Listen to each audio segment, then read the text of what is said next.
Hi friends, నమస్తే. నేను మీ ఉదయ భాస్కర్ని. ఇప్పుడు నేను ఒకటి వీడియోలు ఎక్స్ప్లెయిన్ చేయబోతున్నాను అనమాట. అదేంటంటే మనం బయట తినే ఆల్ మిక్చరు మనం ఇంట్లోనే ఈజీగా తయారు చేసుకోవచ్చు అనమాట. అదేంటంటే మనకి ఇంట్లో ఉండే వాటితోనే మనం ఆల్ మిక్చరు తయారు చేసుకోవచ్చు అనమాట.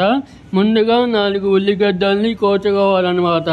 ఇప్పుడు పచ్చిమిరపకాయల్ని కోసుకోవాలన్నమాట.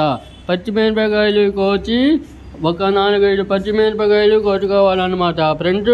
ఆ తర్వాత ఏం చేయాలంటే ఇంకో పచ్చిమిరపకాయలు తీసుకొని కోసుకోవాలన్నమాట. ఇట్లా 2 చేసి కోసుకోవాలన్నమాట. చూసారుగా ఫ్రెండ్స్, మా అమ్మగారు ఎంతో కష్టపడి పచ్చిమిరపకాయలు కోస్తున్నారన్నమాట. సో ఇప్పుడు కొత్తిమీర కొయ్యాలండి. కొత్తిమీర కోసుకోవాలన్నమాట. ఈ విధంగా ముక్కలుగా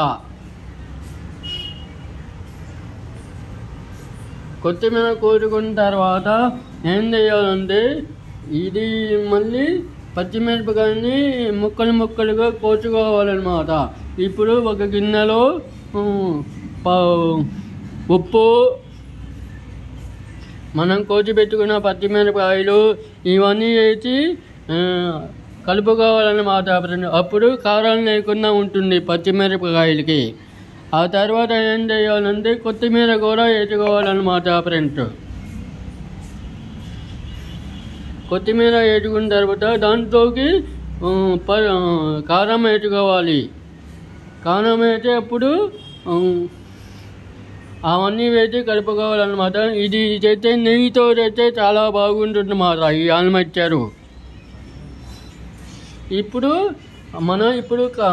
ఇవన్నీ కలుపుకున్న దాంట్లో కారం వేసి మళ్ళీ కలుపుకోవాలని ఫ్రెండ్స్. అప్పుడు బాగుంటుందన్నమాట. చూసారుగా ఫ్రెండ్స్, ఉప్పు వేసి ఈ విధంగా కలుపుకోవాలన్నమాట. మొత్తాన్ని ఏది పచ్చిమిరపకాయలు, కొత్తిమీర, ఉప్పు, కారం ఇవన్నీ వేసి కలుపుకోవాలన్నమాట. పుట్నాల పప్పు కూర వేసి కలపాలి బాగా.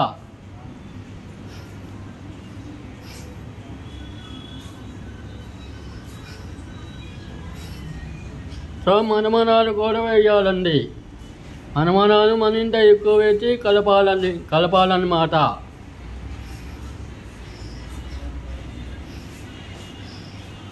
చూసారుగా ఫ్రెండ్స్, ఇక్కడ చూపిస్తున్న విధంగా ఈ విధంగా బాగా మొత్తానికి పట్టేటట్టు కలుపుకోవాలన్నమాట. చూసారుగా ఫ్రెండ్స్, మొత్తానికి ఎలా పట్టేసిందో ఇది మొత్తానికి పట్టేయాలన్నమాట. ఉప్పు, కారం, పచ్చిమిరపకాయ, కొత్తిమీర ఈ మొత్తానికి పట్టాలన్నమాట బాగా.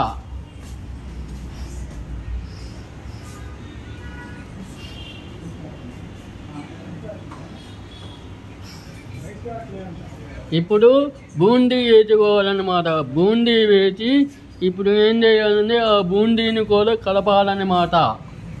మొత్తానికి పట్టేటట్టు.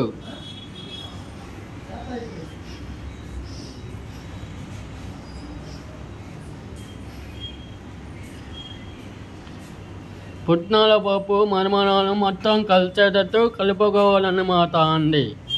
ఆ తర్వాత మనం ఏం చేయాలంటే నిమ్మరసం చేసుకోవాలన్నమాట. ఈ నిమ్మరసం అనేది చాలా టేస్ట్ అన్నమాట. కారాన్ని పోగొడుతుంది. తర్వాత ఉల్లిగడ్డలు వేసుకోవాలన్నమాట. కట్ చేసిన ఉల్లిగడ్డలు. ఆ తర్వాత పచ్చిమిరపకాయలు మిగిలినవి వేసుకోవాలి. ఇవన్నీ వేసి ఏం చేయాలంటే మొత్తానికి కలుపుకోవాలి పట్టేటట్టు బాగా. అప్పుడు కానీ ఈ ఆల్ మిక్చర్కి టేస్ట్ బాగా వస్తుందన్నమాట. మనం ఫైనల్గా ఏంటంటే మనం ఎంతో ఇష్టపడి బయట ఆల్ మిక్చర్ కొనుక్కుంటాం, కానీ మనకి ఇంట్లో ఉండే